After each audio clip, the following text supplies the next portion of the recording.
Hi, I'm Ellen Biederman. I'm Susan McIntosh. And I'm Ellen Feldman.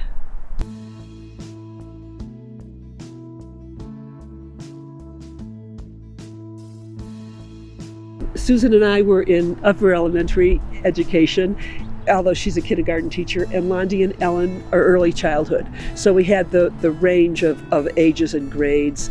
It took us 4 years to get it actually going. So from 1985, we actually opened the doors.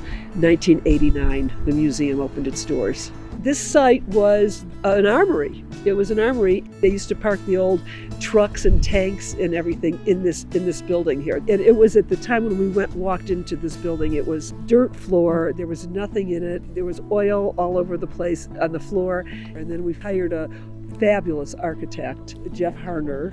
He did amazing miracles to this building. We didn't have the outdoor space early on, but then developed that later. We got a grant to develop the outside, which of course made the museum even more unique because the garden is incredible and most museums don't have this kind of outdoor space, so we felt really fortunate. As 4 educators, we knew what we wanted in terms of the developmental perspective of the museum, but we really had never embarked on fundraising on this level. It really took a collective effort to find people in our circles of friends who could join our board, who represented different aspects and talents. Hands-on learning was our educational philosophy. We all taught that way in our classrooms. We had taught for many years, and that was our philosophy, was open-ended, hands-on learning.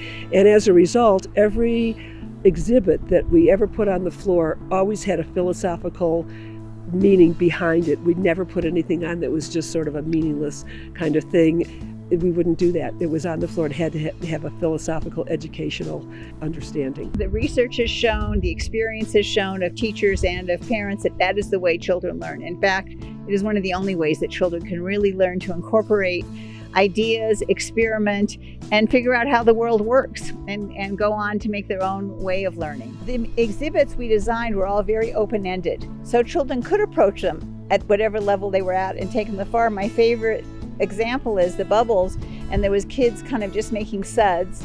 There were 10-year-olds making bubbles. There were teenagers making bubbles inside of bubbles, and then there were some people from Los Alamos lab talking about tensile membranes. We tried to have every exhibit be able to be approachable at a different level so every child could be successful but also challenged. When you walk into the museum today, many of those exhibits that we first started, they're timeless and endless and ageless and universal, and they're still in the museum, and kids are still enjoying them after all these years. And it's built out of respect for children. I think that was a very strong component in our desire to honor the way kids think and the way families work, a place where kids could feel empowered by what they could do with the materials. I think it's incredible. I'm so excited that it's still going, but I've kind of let go. I feel it's the new generation to make it what it is now, and I'm excited to see that. I don't need to take ownership in what it is now at all, because I'm so excited for the next generation to see where it's going to go.